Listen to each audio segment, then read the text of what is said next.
आज जंगल राज का पर्याय बन गया है। पूरे प्रदेश में कानून व्यवस्था ध्वस्त हो चुकी है। कानून का हनक गायब है। गुंडे, माफिया, अपराधी, अराजक तत्व बेखौफ कानून की धज्जियां उड़ा रहे हैं।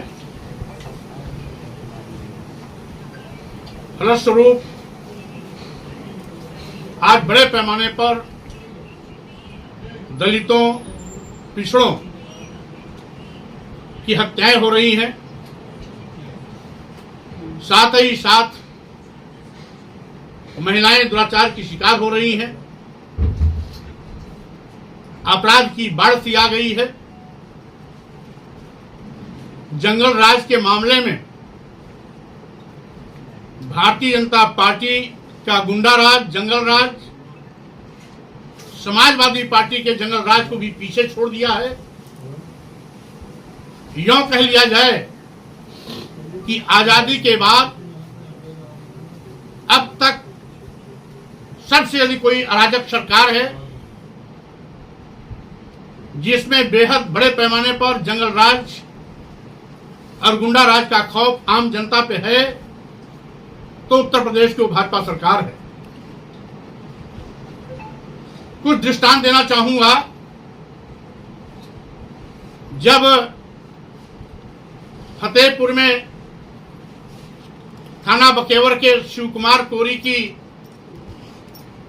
पीट पीट कर पैरों के नाखून निकालकर मरा जान करके दफनाने जा रहे थे, 112 पर सूचना देने पर गांव के किसी व्यक्ति द्वारा मौके पर पुलिस पहुंची। देखा वो उसकी सांस चल रही है, अस्पताल में भर्ती कराया। किसी तरीके उसकी जान बची। मामले को रफा दफा करना चाहते थे। मौके पर मैं स्वयं गया, जिसके फलस्वरूप 308 में वो मुकदमा प्रवर्तित हुआ और मुलजिम गिरफ्तार हुए। इसके बाद ये क्रम लगातार चलता रहा। रायबरेली के थाना नसीराबाद में अर्जुन पासी की दबंगों ने दिन दहाड़े पीट पीट करके हत्या कर दी। जो मुख्य मुलजिम था आज तक गिरफ्तार नहीं हुआ, क्योंकि वह योगी जी की बिरादरी का अपराधी है। इसी के साथ साथ हमीरपुर के थाना कुरारा में छोटे लाल प्रजापति की हत्या हुई। इसको भी दबंगों ने पीट पीट के मार डाला और वो भी दुर्भाग्य से योगी जी की बिरादरी का अपराधी था। इसके साथ ही साथ आज बड़े पैमाने पर जो अराजकता है उससे पुलिस भी छूती नहीं है, जिसके कारण लखीमपुर खीरी के थाना प्रधान में पुलिस द्वारा एक दलित आकाश राज की पिटाई हुई।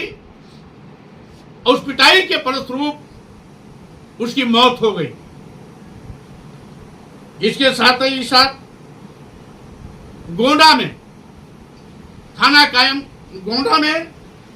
थाना उमरी बेगमगंज रमेश कुमार भारती शेड्यूल कास्ट का था। दबंगों ने पीट पीट करके उसकी हत्या कर दी। ये भी माननीय मुख्यमंत्री की बिरादरी के थे, जिसमें स्थानीय पुलिस मुख्य अपराधियों को बचाने के लिए मृतक की पत्नी द्वारा दी गई एफआईआर पर, प्रार्थना पत्र पर एफआईआर न दर्ज कर उसके पिता के द्वारा सादे पेपर पर अंगूठा लगवाकर अपनी मनमानी रिपोर्ट तैयार कर उस पर एफआईआर लिखी और अपराधियों को बचाने का पाप किया। इसी तरीके से आज बड़े पैमाने पर ललितपुर में नाराहट थाने में एक कुर्मी समाज के नौजवान इंदल पटेल को दबंगों ने न केवल घर में घुस करके पीट पीट के मारा, बल्कि पेट्रोल डाल करके उसको जलाने का भी प्रयास किया। किसी तरीके से आनंद फानन में अस्पताल में उसको भर्ती कराया गया, जान बची। लेकिन इसमें भी दबंग जो मारे पीटे वो माननीय मुख्यमंत्री के बिरादरी के थे। मैं इसलिए कहना चाहता हूं कि आज जब से माननीय मुख्यमंत्री की कुर्सी पर योगी जी बैठे हैं, सारे के सारे उनके बिरादरी के लोग अपने को मुख्यमंत्री मान करके योगी जी की ही कानून व्यवस्था की धज्जियां उड़ा रहे हैं। इसी के साथ ही साथ अभी अभी अंबेडकर नगर के थाना जलालपुर में प्रेमशिला महिला जो अनुसूचित जाति की है, दबंगों ने पहले तो उसके खेत पर कब्जा किया, बोरिंग तोड़ी, परिवार के लोगों को मारा पीटा, और जब बयान दर्ज कराने के लिए अंबेडकर नगर गई थी, लौटते वक्त उसके पर गाड़ी चढ़ाकर उसको मौत के घाट उतार दिया। माननीय मुख्यमंत्री की बिरादरी के। इसी के साथ साथ मैं ये कहना चाहता हूं कि अभी वाराणसी में थाने शिवपुर में 18 वर्षीय नितेश मौर्य की पुलिस की मिलीभगत से हत्या हुई, और हत्या में हत्यारों ने न केवल उसको जलाया बल्कि ने एक पैर काट लिया, एक हाथ काट लिया, और अब पुलिस उसको आत्महत्या साबित करना चाहती है। जो पैर कटा, हाथ कटा, आज तक नहीं बरामद हुआ, शेष बॉडी बरामद हुई। इसके बावजूद अपराधियों को बचाने के लिए पुलिस उसको आत्महत्या साबित करने पर तुली हुई है। मैं पुलिस से सवाल करना चाहता हूं मीडिया के माध्यम से, क्या सुसाइड करने वाला व्यक्ति अपना हाथ भी काटेगा, पैर भी काटेगा, तेल छिड़क की आग भी लगाएगा? ऐसा संभव है क्या? और अगर सुसाइड करने वाला ही ऐसा किया तो उसका पैर क्यों नहीं मिला, हाथ क्यों नहीं मिला, शेष बॉडी मिली? इसका मतलब है पुलिस अपराधियों की साठगांठ है। एक वहां के मंत्री का इसमें हाथ आ रहा है, बचाव पक्ष के लिए खड़े दिखाई पड़ रहे हैं। तो इस तरीके से आज माननीय मुख्यमंत्री के लोग ही मुख्यमंत्री की कानून की धज्जियां उड़ाने में लगे हुए हैं। इसके साथ ही साथ आज बड़े पैमाने पर जिस तरीके से अभी अभी जनपद फतेहपुर के थाना शाहीपुर में घटना घटी, शाहीपुर की लड़की थी प्रिया मौर्य, 12वीं की छात्रा थी। सरस्वती बाल विद्या मंदिर विद्यालय था, खागा में स्थित है, जहां पर ड्राइवर ने छेड़खानी की, शिकायत प्रिंसिपल से की। ड्राइवर के खिलाफ प्रिंसिपल में अनुशासनात्मक कार्रवाई करने के बजाय शरेआम सारे छात्रों के सामने लड़की की पिटाई की।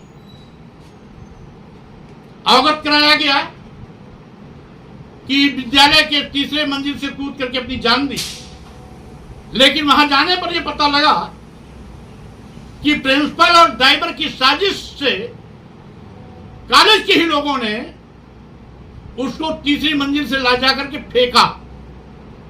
क्योंकि विद्यालय में सीसीटीवी कैमरे हैं, अगर सीसीटीवी कैमरे हैं तो दूसरे मंजिल के बाद उसकी गिरती हुई बॉडी दिखाई गई। ऊपर से न कूदते वक्त दिखाया गया, न फेंकते वक्त दिखाया गया, जो इस शंका को और सशक्त बनाता है कि वो कूदी नहीं बल्कि उसको फेंका गया, मौत के घाट उतारा गया। विद्यालय आरएसएस का है। मेरे जाने के बाद डिप्टी सीएम केशव प्रसाद मौर्य जी, पूर्व कैबिनेट मंत्री साध्वी निरंजन जी, वहां जाने का कार्यक्रम भी था, लेकिन विद्यालय आरएसएस का है, ऊपर से कहीं डांट पड़ी, ये अपना कार्यक्रम निरस्त, जाने का कार्यक्रम निरस्त किए। जब सरकार की मिली भगत से बड़े पैमाने पर आज अनुसूचित जात, अनुसूचित जनजात और पिछड़े वर्गों को घास कूड़े करकट की तरह जलाया जा रहा है, गाजर मूली की तरह काटा जा रहा है, दुहाई देंगे हिंदू एक हो जाओ। मुख्यमंत्री जी कहेंगे अगर बटोगे तो कटोगे। मैं मुख्यमंत्री से सवाल करना चाहता हूं, इस भारत में सभी हिंदू एक हैं, लेकिन आपके शासन में एक होने के बावजूद भी आपके ही लोगों के द्वारा काटे जा रहे हैं, आपके शासन में काटे जा रहे हैं। आपकी पुलिस अपराधियों को बचाने का पाप कर रही है। आखिर क्या यह भेदभाव चलेगा? अगर भेदभाव चलेगा तो कानून का राज कभी संभव नहीं है। इसी के साथ ही साथ मैं अभी सरकार के एक विधायक, भाजपा के एक विधायक को भी पिटते देखा। लखीमपुर खीरी में योगेश वर्मा भाजपा के विधायक हैं, वहां के भी पीटने वाले कौन हैं? माननीय मुख्यमंत्री के बिरादरी के हैं। अभी तक उन पर गिरफ्तारी नहीं हुई। आज इसी तरीके से मैं सवाल करता हूं माननीय मुख्यमंत्री जी से, क्या आपने अपने बिरादरी के लोगों को मारने, पीटने, काटने, लूटने का लाइसेंस दे रखा है? और यही कारण है कि लगातार उनके द्वारा अपराध किए जा रहे हैं और आपकी सरकार गूंगी बहरी अंधी बनकर तमाशबीन बनी हुई है, उनके खिलाफ कार्रवाई करने से बचती है। ऐसा प्रायः सभी घटनाओं में देखा गया है। इसी के साथ ही साथ एक दूसरे प्रकरण की ओर भी मैं ले जाना चाहता हूं। अभी कल मैंने देखा माननीय मुख्यमंत्री जी पूजा कर रहे थे, कन्याओं का पैर धो करके आशीर्वाद ले रहे थे, लेकिन माननीय मुख्यमंत्री जी, आप जो कहते हैं उसको अमल में करिए। बड़े पैमाने पर आज इस उत्तर प्रदेश में हमारी बहन बेटियों की इज्जत, आबरू